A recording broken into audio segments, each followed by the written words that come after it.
Welcome to another episode of the AI Math Guy podcast. Today we have an amazing guest, Dr. Barnett Berry. He just told me to not embarrass himself, but I am going to because he's so humble. I mean, when I first met him, he's just like, people are just calling him Barnett, just not Dr. Barnett Berry or anything. And I was like, oh my gosh. And I started doing some research on you, and you're just doing some incredible work. And just to do a little bit of introduction, you're a senior research fellow at the Learning Policy Institute, working alongside Linda Darling Hammond, who is the president of the California State of the Board of Education and giant in shaping education policy. And I know you work very closely with her as well. And you started out as a high school teacher before founding the Center for Teaching Quality, which you led for 2 decades. And also the author of Teacherpreneurs, which I personally have read myself and has influenced me tremendously in my journey of becoming a teacher entrepreneur and wanting to be that and on that journey. And he just finished the book with Michael Matsuda and Michael Fullan, which are also giants in education. And so there it is. There's the book. And yeah, today I'm just like so blown away that I get to sit down with Barnett. And yeah, just thank you so much for getting on the podcast, Barnett. Well, thank you, Jay, and it's great to be with you. You and many of your colleagues are central to this book Yeah. because you, amongst a growing number of Anaheim teachers, are beginning to see themselves as co-pilots in teaching and learning with students. And I am surely hopeful that that image of teachers and kids as co-pilots will be central to the future of public education. A good one if we take the actions that we need to take. Absolutely. Yeah, for those listening to the podcast, tell us a little bit more about Copilot. And I know we talked about it when we first met, and I was able to give you or share my experiences with co-piloting. And yeah, we'd love to just hear your perspective on what you mean by co-pilot. Well, first of all, to preface the whole concept of teacher and student as co-pilot, let's own up to the fact that knowledge is accumulating at incalculable rates. Knowledge itself is becoming increasingly unstable. And the kinds of jobs and futures employment that kids are going to have in the future are really unknown. The last thing teachers and kids, and we're jumping right into the content here, Jay, should be experiencing the teacher in front of the classroom dispensing knowledge based upon a very finite number of academic standards and kids passively taking it in and regurgitating it later on some type of assessment, standardized or otherwise. So imagine if teachers and kids are co-constructors of learning experiences from classrooms and into the community. An image like that is not only possible, but almost essential if we're going to save public education. And that is why, Jay, I have gotten so involved and honored to be part of the Anaheim journey, which is central to the, the thesis of this book. Yeah. No, there's a lot of things that are changing. Like you said, knowledge is becoming more seemingly infinite. And with AI being in the picture now, it really is time, I think, to like the title of your book, to reimagine public education and now what that looks like and the job market. And I actually got an opportunity to talk to former superintendent Michael Matsuda, and he was sharing about how with AI coming in, this new revolution, there are jobs being replaced, but now are they being replaced at the rate at which it's becoming vacant? And in the past it has, but now the jobs, we don't know what that's going to look like. And Well, so, yeah. I was going to quickly say, and we can come back to this later in this conversation, which I'm so excited to have with you. It's not like I'm the first person to pen a book with the title The Future of Public Education in it. Sure. We have been working at this, trying to change this behemoth of a ocean liner that kind of moves at a slow pace and could barely make a 15-degree turn over a 1,000-mile radius. If you can think about that imagery, right? Yeah. That's what it Wow. seems like. But we have been trying, working at transforming public education fully in my career, which now spans 40 years Wow. plus some change.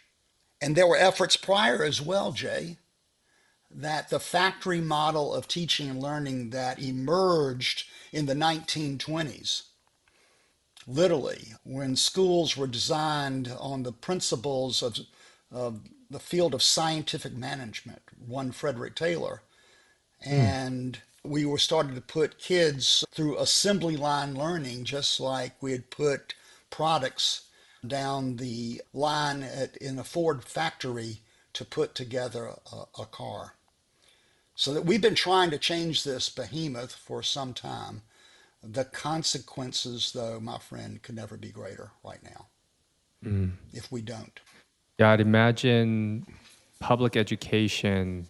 I've never had somebody put it that way, like a huge ship, and it takes like to just turn 15 degrees, it just takes so much effort and constant pressure and just moving and moving for it to just turn just a little bit, right? Into Yeah. that right direction. Well, even the founders of this really interesting school called the Alpha School. I don't know if you've read about it or heard about the Alpha School. It's a private Yeah. school right now. Yeah. They have grand plans to enter into the public education marketplace, Yeah. but they claim that with their model, and I could see it being done because we're already, Mm. that the academic work that kids need to engage in to develop the foundational skills Mm. can easily be undertaken no matter your age within in about 2 hours a day.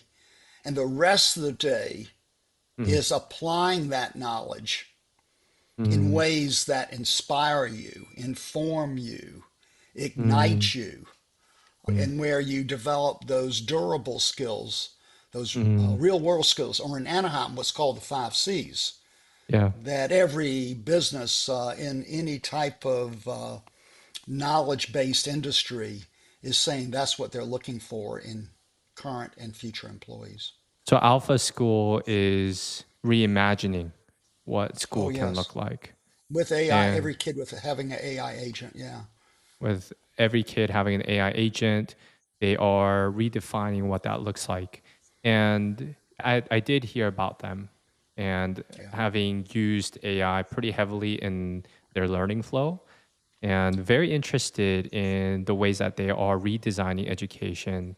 And so for you and in the book, and maybe you can touch some of the concepts in the book, how are you tackling with Michael Fullan and Michael Matsuda, how are you tackling this transformation and reimagining of public education?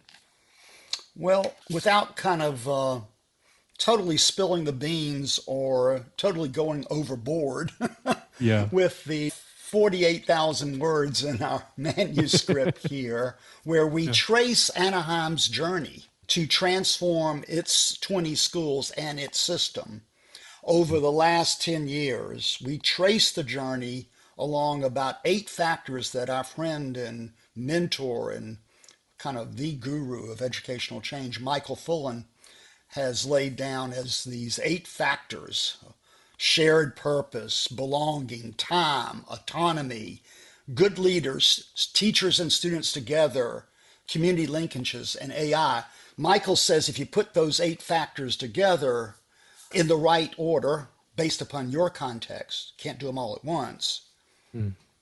you can get to where we need to be and have the kind of public education system that creates opportunity for every kid to thrive, not just in college and career, but I'm also going to say civic life, which Mm. is just as or even more important given the fragility of our current democracy. In our book, we trace what Anaheim did, Jay, over the last 10, 11 years when Mike Matsuda was the superintendent. And we, with a fine degree of granularity, we point out what didn't get done and why, and what Mm. needs to be done next. So, again, I'm going to tell you that I know this can be done because everything that needs to be done to create a system where every kid has opportunities for deeper, purposeful learning Mhm. is being done somewhere, but just in bits and pieces. And if you see it in a school, you'll rarely see it in a district. If you Mm. see it in one community, you'll rarely see it in another. Mm. So the job is figuring out how to put those pieces of the puzzle, Mm. ignite the interest of parents and the public and even politicians. Mm. And I'm hopeful about this even in these volatile times. Ignite their interest and then build the policies and the financing and the governance system that can sustain this work Mm. beyond the heroic teacher, beyond the heroic superintendent, beyond Mm. the guard school board member. Yeah. Yeah. You talked about the 8 different things or like aspects that Michael Fullan Yeah, touches upon. And like you said, it will take an entire book, which you wrote, which I'm super excited to read, to talk about all those 8. I think I want to ask you 2 questions, and you could just choose which one you want to go yeah, with. I think my question would be, why AUHSD? What were some signals that you saw at AUHSD and you're like, that is a school that we want to trace and study? Or the things that it went well, and to be able to backtrack, hey, what happened yeah, in such a way that led to that? So you have that question if you want to tackle this one. My second question would be, for the 8 different aspects or elements to system yes. change, if you had to just pick one that you want to just maybe touch a little bit more deeper on in the podcast, which one would it be, and why? So just pose that question. You could choose two or two, both of Okay. them. It's up to you. However you want to take it. So which question you want me to go after? Because those are two Uh, distinct. Maybe we could go with, why AUHSD? Did you choose AUHSD? Oh, great question. So ever since as a second year teacher in an urban high school, when I'm asking my principal and my department chair for assistance, given the struggles I was having to teach high school kids who were just about 2 years younger than I was for the most part, maybe three, history and civics and economics, all required courses then, and struggling mightily ever since I asked the principal and the department chair to help me. And their solution was to bring in a student teacher to go to Mm. work with me because I was doing the best job of teaching in the department. I said to myself, if we could have created a more dysfunctional system of teacher development, we could not have done a better job. So I go off to graduate school to study. I quit after my third year. I quit teaching to go to graduate school to study the profession that I fled. Over the course of the next 40 years, or almost 40 years, my friend, with many experiences and extraordinary opportunities to learn side by side teachers in a variety of contexts across the world, Mm. Sophie Finelli of the Stewart Foundation in 2022 asked me to find a school district in California and maybe another comparable one somewhere on the West Coast to study, to understand how they were utilizing teachers as leaders, Mm. as the foundation and many others are trying to promote what's called more whole child approaches to schooling, or in the case of an Anaheim, it would be whole adolescent. Mm. Anyway, we had a process with my colleagues at UCLA who are partnering with me on this research project. And I defined the criteria for number one was a school district that did not necessarily have a fancy schmancy career ladder or had a bunch of formal teachers in roles to oversee the work of their colleagues, which is what you find generally when you hear the Mm. words teacher leadership, Jay. I was looking for places that actually valued any teacher as an innovator Oh, and wow. was beginning to set the conditions for those for innovation to emerge from the classroom. A logarithm, right? And Mm. so I had a short list based upon that criterion and others. And because the five districts on our list in California were given to me in alphabetical order, my first call was Anaheim. And when I met Mike, I said, I'm not going to even interview the other four superintendents. I want to study this district. I'd been in a district, despite many of the factory model pieces still in place. And you know this because you teach in the most innovative avant-garde school out of the 20, Cambridge Virtual Academy. But I've never seen a district where so many teachers across the jurisdiction were just doing cool stuff and felt free to innovate and have created amazing opportunities for kids to learn in so many different ways, to have their voices elevate, to engage in workplace learning. And so that's how I came upon Anaheim. And after that study was completed in 23, one thing led to another, and I continued to work with the district, work more with extraordinary teachers like you. And let me say, you're an extraordinary teacher, but you're not the exception. Mm. You are increasingly more of the norm, Jay. Yeah. And it's because the district has built a culture of innovation. Now, to the next level, to totally transform schools and systems so every kid is engaged. Every kid is involved in finding his or her passions and is learning foundational academic knowledge along the way. It's going to take major shifts in the way schools operate. And Mm. guess what? That's what the district is working on now. Mm. Imagine if every school was organized more like CVA, Jay. Yeah. Yeah. No, as you were just sharing about the way that the criteria for choosing AUHSD, it was not Yeah, about like teacher leaders who maybe led a department and was like the head or maybe charismatic of correct. sorts. It just all of these pockets of Yeah, teachers that felt they had the autonomy, right, correct. to innovate and to try new things and to create different experiences for kids that perhaps many other teachers might not be thinking about. And like you said, it was in pockets. And now it's becoming more and more increasing that these teachers are from the grassroots level coming up more and more. And I guess Yeah, I was going to say, but that gets to your second question.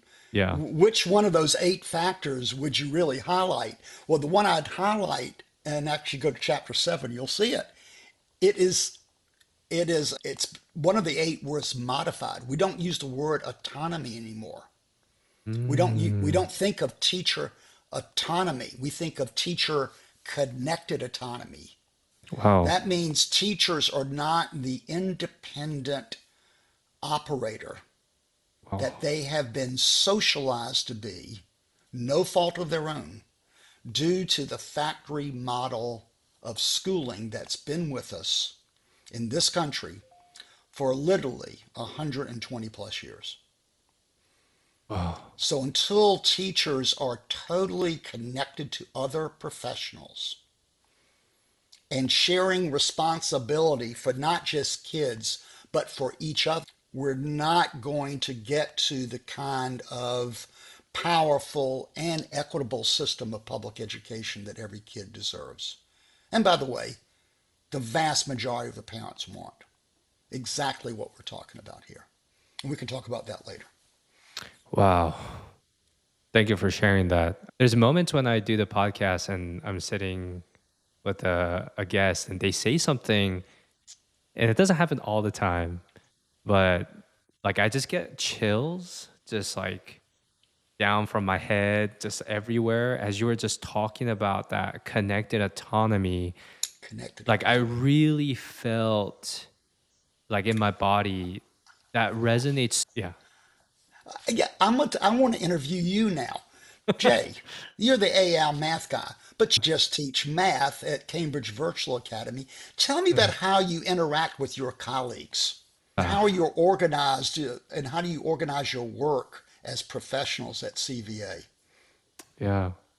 I mean, there's a couple things I would say. I think the number one, structure is very important, and being able to have flexibility with not having to teach 6 classes back to back to back all the time gives me the flexibility and the space now to innovate and to think creatively, and really getting outside of this mindset of, like you're sharing, that factory model of silos, teachers just working on this piece and you just focus on this, and you just make sure that they do this part really really well, and you pass the kid on, and you really focus on this part really well, and then you get really good at that. And I really don't think that's how people learn.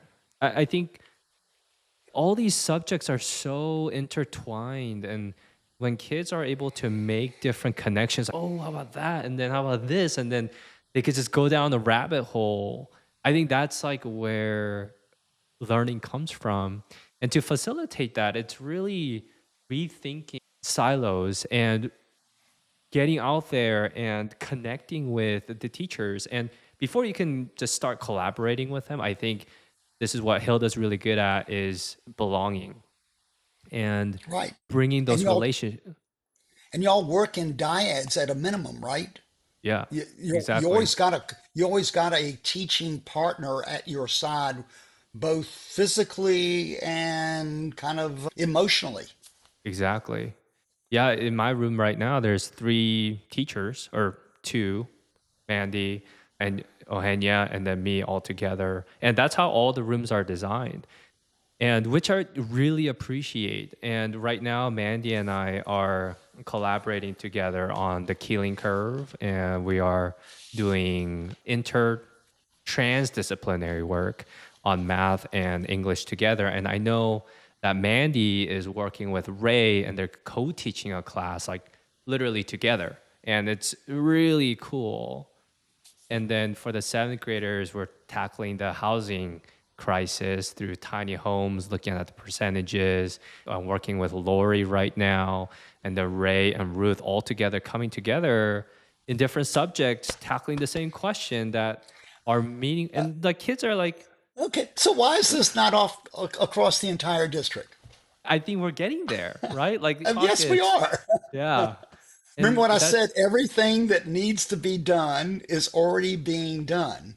It's yeah, just in bits and pieces. And sometimes when you see it in a school like CVA, you don't yet see it. In the exactly. 3,000 kid, mega school, you have several very large comprehensive high schools, but they can be broken up into small schools. It's been done before.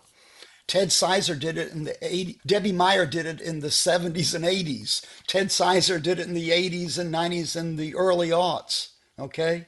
The Gates Foundation tried to do it a little bit later. They didn't do it. Let's don't talk about that. It was kind of a top-down approach to a bottom-up reform, which, by the way, Oh, is one thing we never have gotten right in American public education. We either top down with some idea or program, no matter how damn good it might be. We either too top down with it, or we just let a thousand flowers bloom too bottom up. We've never got the right mix of top down, bottom up. But I think we're getting smarter about that. And I think actually with technology and human centered AI, which your district, I think, is leaps and bounds ahead of many others in beginning to use AI in human centered ways that could really help us accelerate the transformation of schools and systems in ways that reposition the public good in public education. Which, by the way, that's kind of the way the book closes. with some really concrete examples of what that might begin to look like. I love that. Yeah, this idea of I remember it was Michael Fullan in the room, and there's consultants that work with him, and there's a couple teachers, several Hmm. teachers, and several district people there as well. And they were talking about that grassroots connected autonomy. Like you said, there's like bits and pieces that are Hmm. rising up and they're like flowering and they're like doing cool things. And the question Hmm. was, how do we get this and scale it everywhere? And like you said, Well, yeah, I yeah. think we have to. So here's something we never did well, and I've been in previous efforts to transform, whether it's teacher education, high schools, even the way we go about addressing the really challenging and important issues of early literacy. We have tended to see every problem with its own unique solution. And with every unique solution, we create a program to implement that solution.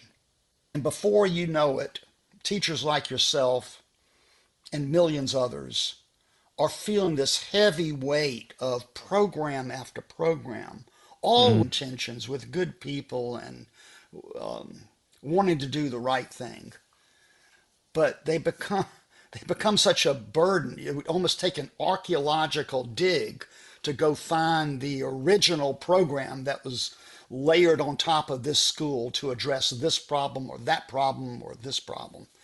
And so what we have to do now is, in many ways, begin to abandon a lot of those programs and think very differently and strategically about how kids and teachers in particular can reinvent schooling at a smaller scale, and then create mm, ways for those different nodes, if you will, whether it's a pod in a school, in a micro school, or a small learning community in a large high school like Anaheim High School, how they learn with each other. We have never been very good in this country of helping teachers learn from each other, schools learn from each other, and school districts learn from each other, Jay.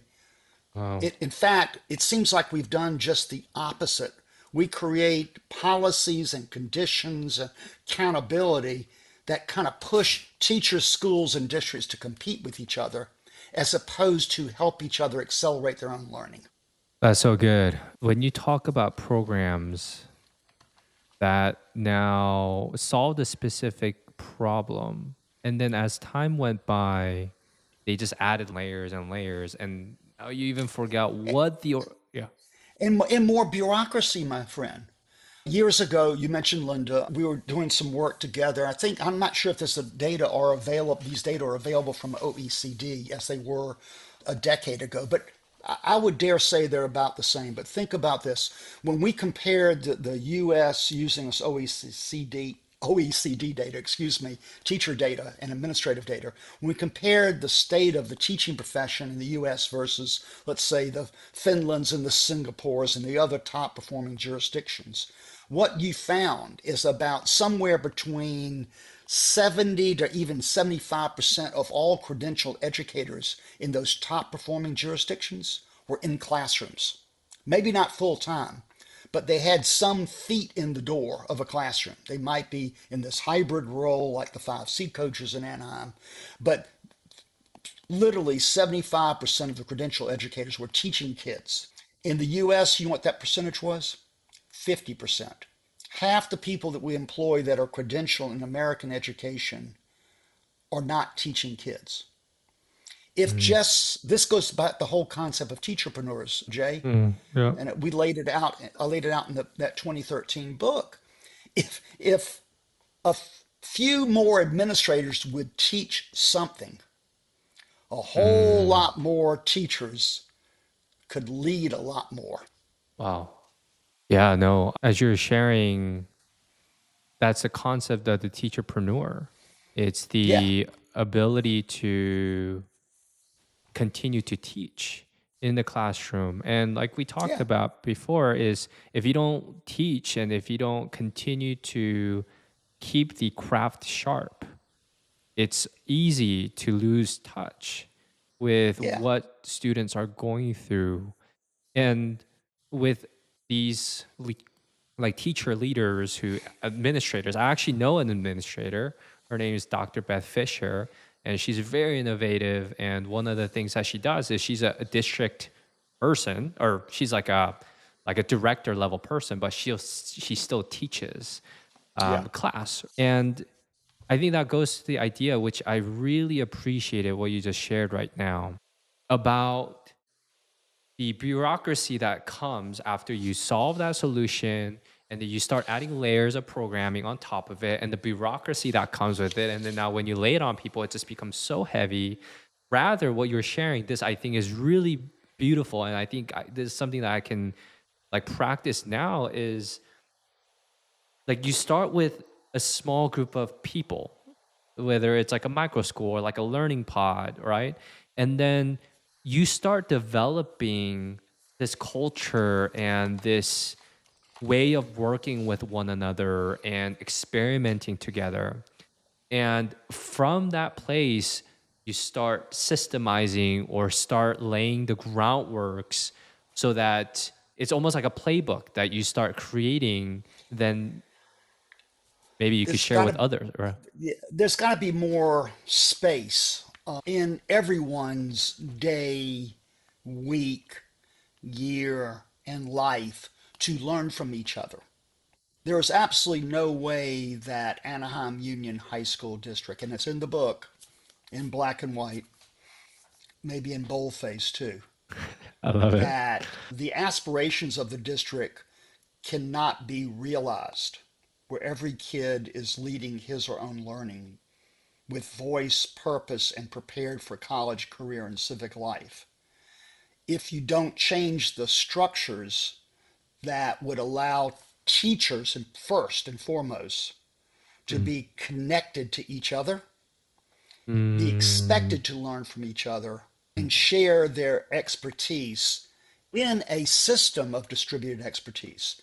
One of the Wow. other, almost technical term, dumbass things we have done Yeah. in public education is that we expect every teacher to be so damn good at everything as Mm. opposed to understanding your teammates like any good athletic coach does and organize the game based on I'm thinking about CVA, Lindsay's expertise vis-a-vis Jay's versus Ray's, and the list goes on, or Ruth Parks, amazing teachers at CVA.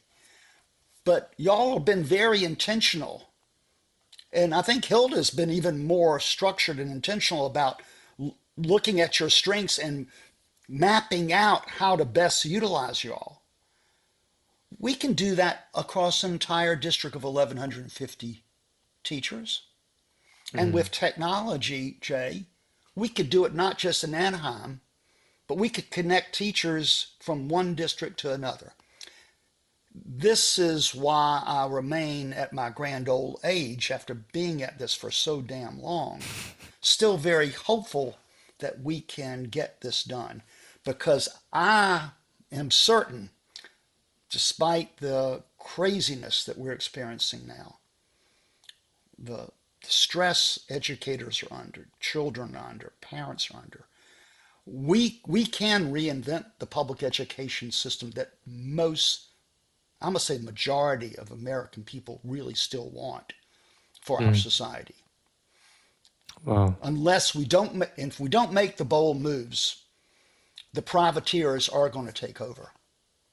Oh. And then we'll have even a more bifurcated system of education in this country that quite frankly we've always had.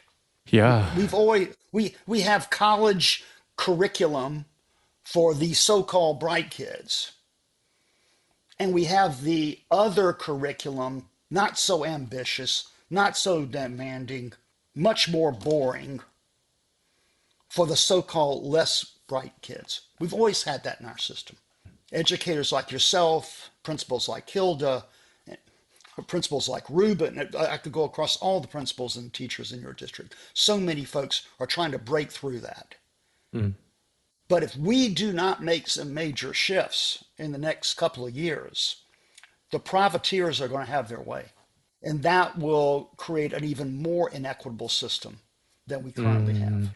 So you were talking about the structure, and how can we change the structure? And I know you're talking about like more space for teachers. Like you're saying, like how can one teacher do everything well all the time, 100% of the time with 200 kids? What will it take for us to change that structure? And my follow-up question about the privatizing, and I want to learn more on that area. Mhm. How, tell me the way that you see how privatization of education will increase that inequity gap or equity gap more. So how you Okay, want to so tackle two, that yeah, question? two Yeah. very distinct. Let's go to the first one. Yeah.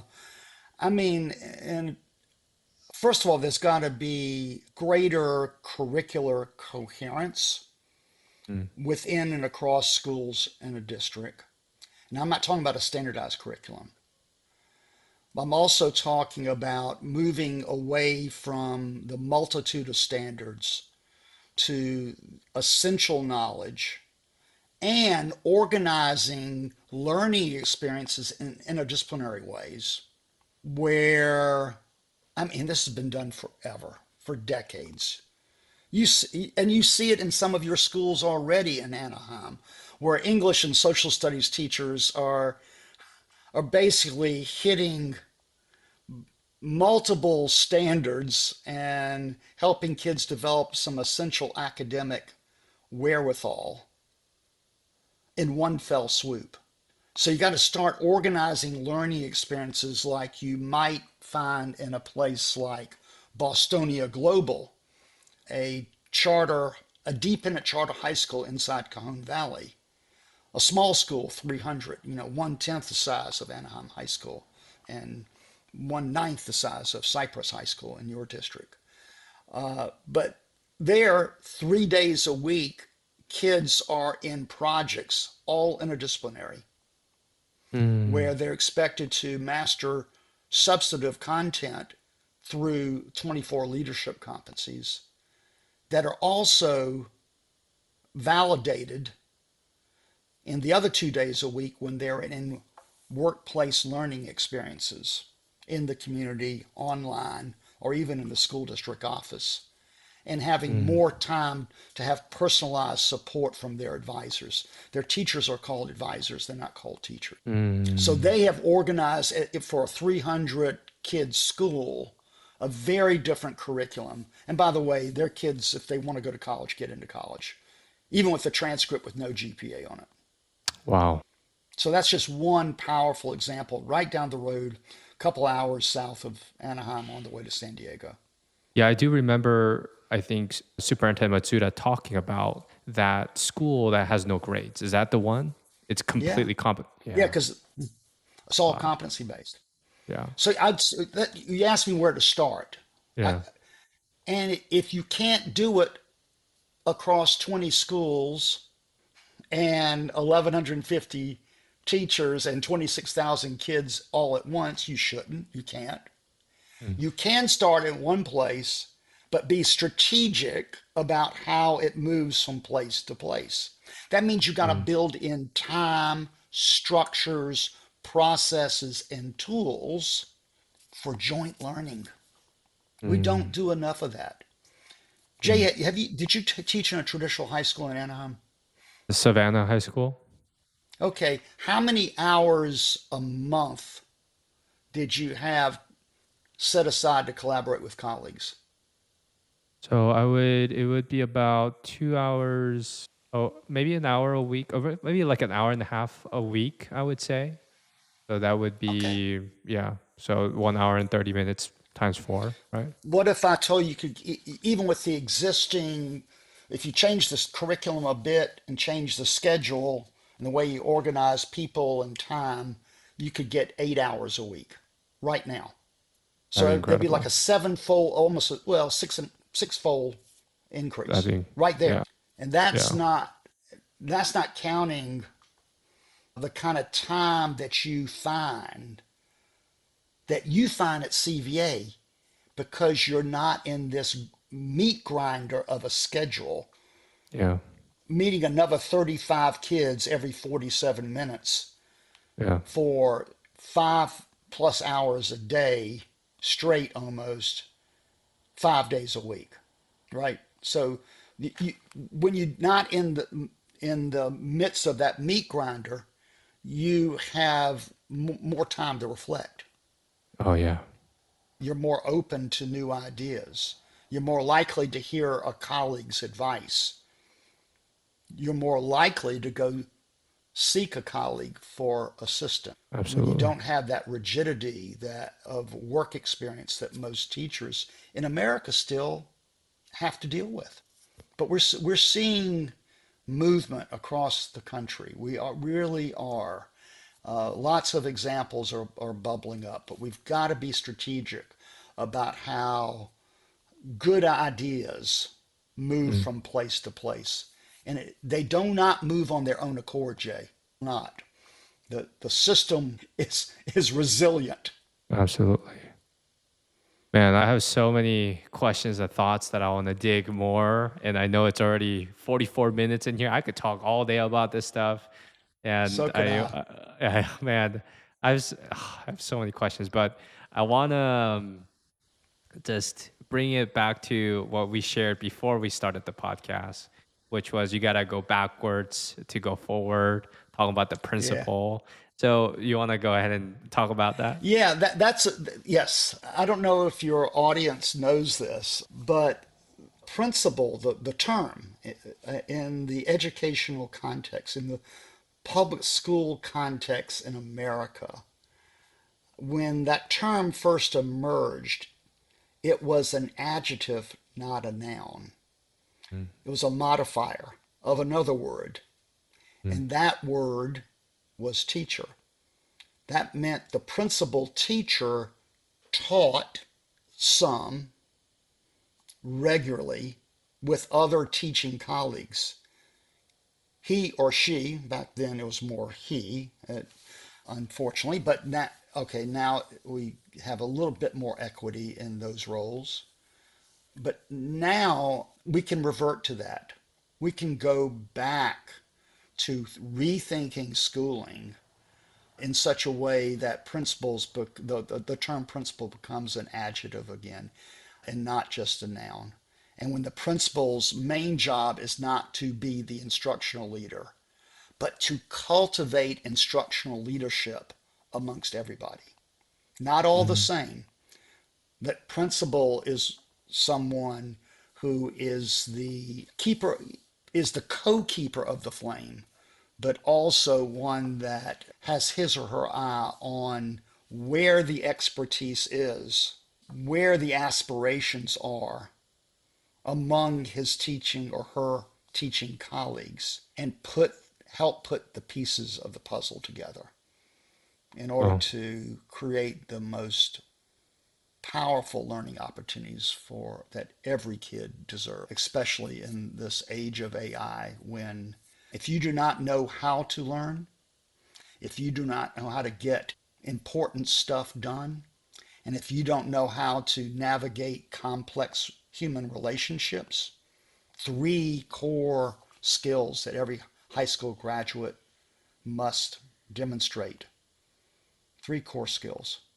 If you don't have that, kids are going to be they're going they're going to have a really rough time finding their way in this rapidly changing world. The yeah, good news is that there are pieces of that puzzle all over the place in many places, and there's a concentration of it in Anaheim. mm, Now the job is to really put it together yeah, in ways that we can get to that kind of equitable system that yeah. every kid deserves. Wow. Yeah, when you were sharing that principal teacher, it just reminded me so many of the teachers that I get to work with at CVA.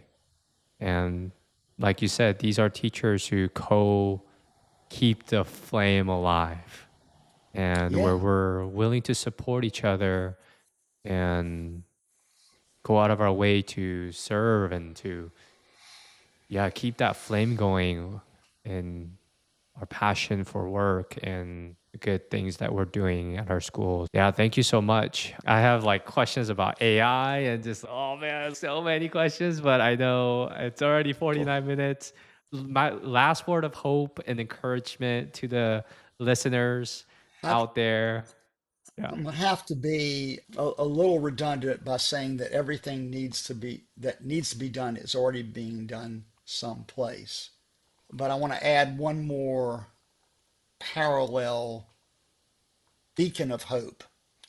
The vast majority of Americans, Republican and Democrat, and while who may be very divided on certain matters related to education, are totally connected and around wanting every graduate to come out with real world skills and be in a school where the adults, the humans, not the bot, are there to care about their children and to nurture them and help them become the successful citizens that we need for them to be.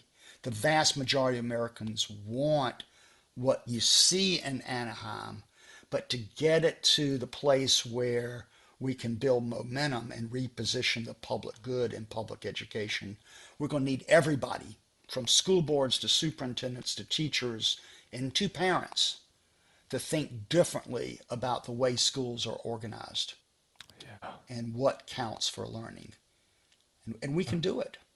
And we can do it. And now I think with the tools that are available at hand, it is far more likely than it was when we tried this in the 1980s, the 1990s, the early aughts, the 2010s. I mean, I lived through all of that and saw good ideas evaporate almost as quickly as they emerged, Jay. But now I see something different and possible in these volatile times. I'm glad you're there teaching. I'm glad Hilda's there with you guys at CVA. Yeah. You Thank guys are a you. beacon. Thank Thank you. you. No, thank you, Barnett. Thank you so much for the last words of hope and encouragement.